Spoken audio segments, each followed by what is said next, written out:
আসুন আমরা এই মিথ্যার জগৎ থেকে বেরিয়ে সত্যের পথে এগিয়ে যাই।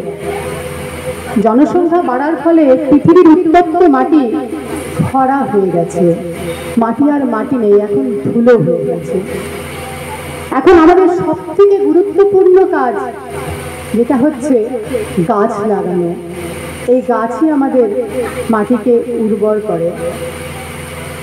আশুতোষ দাদা যে এই মহৎ পদক্ষেপ নিয়েছেন এবং তার সঙ্গে হাওড়ের সকল জগৎবাসীরা তাকে সাহায্য করছেন, তার জন্য সত্যি আমি আমার হৃদয়ের গভীর থেকে শ্রদ্ধা জানাই।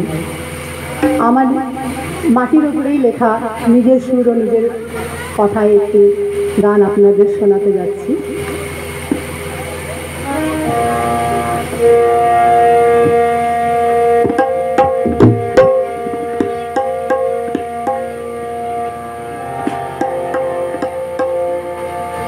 দেখুন, এই আমাদের শরীরটা কিন্তু এই 5টি তত্ত্ব দিয়েই তৈরি, আপনারা জানেন। অগ্নি, বায়ু, জল, মাটি, আকাশ। এই সমস্তটাই কিন্তু আমরা যা খাচ্ছি সব কিন্তু এই মাটি থেকেই নিচ্ছি। এই মাটির উপরেই আমরা নির্ভরশীল, শুধু আমরা নয়, যত প্রাণী আছে সব কিন্তু মাটির উপরেই নির্ভরশীল। তাহলে আমাদের উচিত কি এই মাটিকে বাঁচানোই কিন্তু আমাদের এক মহৎ কাজ।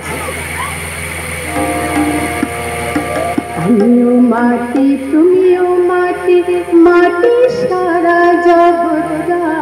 আমিও মাটি, তুমিও মাটি, মাটি সারা জগৎটা।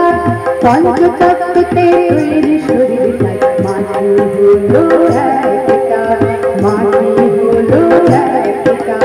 আমিও মাটি, তুমিও মাটি, মাটি সারা জগৎটাই। আমিও মাটি, তুমিও মাটি, মাটি সারা জগৎটা। পঞ্চতত্ত্বে শরীর মাটি হলো একটা।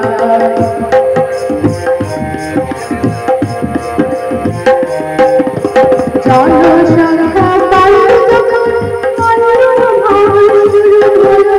জনসংখ্যা বাড়ল যখন অন্নভাব শুরু হলো। খাদ্য অভাব মেটাতে উর্বর মাটি ভেঙে গেল, উর্বর মাটি ভেঙে গেল। সংকট থেকে আমাদের প্রজন্ম, সংকট থেকে প্রাণ দেয়। সংকট থেকে আমাদের প্রজন্ম, সংকট থেকে প্রাণ